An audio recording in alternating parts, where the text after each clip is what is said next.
سبحان من عنت الوجوه لوجهه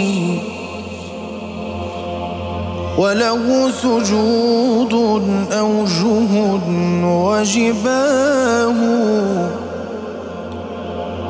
سل عنه ذرات الوجود فإنها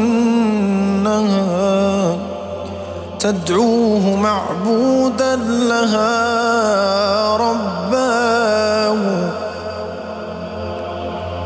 ما كان يعبد من إله غيره والكل تحت القهر وهو الإله.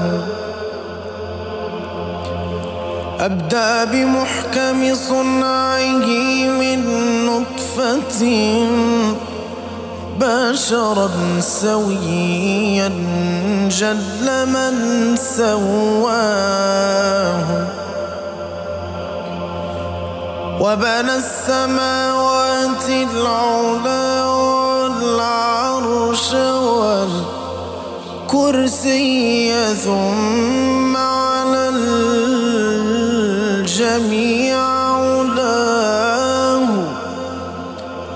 ودحى بساط الأرض فرشا مثبتا بالراسيات وبالنبات